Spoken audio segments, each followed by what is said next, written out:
புரட்டி வச்ச special item.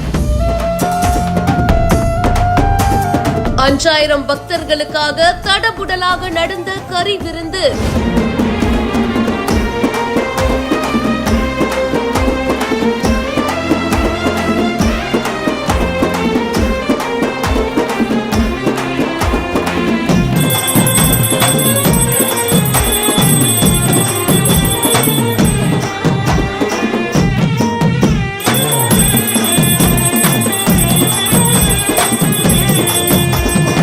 ஊர்வலமாக வந்த 15 உற்சவ மூர்த்திகள். ஒசூர் பக்கத்துல அட்டூர் தேவிச்செட்டிப்பள்ளி கிராமங்களுக்கு இடையே கங்கம்மா தாய் கோவில் அப்படின்னு சொல்லிட்டு ஒரு கோவில் இருக்கு. இந்த ஊர் பண்டிகை திருவிழா இப்போ ஸ்டார்ட் ஆயிருக்கு. ஓசூர், பேரண்டப்பள்ளி, முத்தாலி இந்த மாதிரி இன்னும் பல பகுதிகளில் இருக்கிற மக்கள் மாரியம்மன், சவுடேஸ்வரி, பட்டாளம்மன், நந்தி அம்மா, எல்லம்மா, காவேரி அம்மா இந்த மாதிரி 15 உற்சவ மூர்த்திகளை ஊர்வலமா கோவிலுக்கு கொண்டு வந்திருப்பாங்க. அப்புறமா கிராம தேவதைகளுக்கு சிறப்பு பூஜைகள்லாம் செய்யப்பட்டு அதிகாலை நேரத்துல கங்கம்மா தாய் கோவில் முன்னாடி வேண்டுதலை நிறைவேற்றும் வகையில செம்மறி ஆடுகள்லாம் பலியிட்டு பக்தர்கள் கோவில் நிர்வாகத்துக்கிட்ட கொடுப்பாங்க.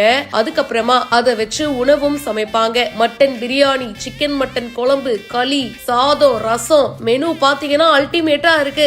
சுத்தி இருக்கிற கிராமத்துல இருந்து 5000க்கும் மேற்பட்ட பக்தர்கள் இந்த கறி விருந்துல கலந்துகிட்டாங்க. இந்த வீடியோ பத்தின உங்களுடைய கருத்துக்களை கமெண்ட் செக்ஷன்ல சொல்லுங்க. மேலும் பல செய்திகளுக்கு பிஹைண்ட் ரூட்ஸ் நியூஸ் வாட்ஸ்அப் சேனலுக்கு இப்பவே ஜாயின் பண்ணுங்க.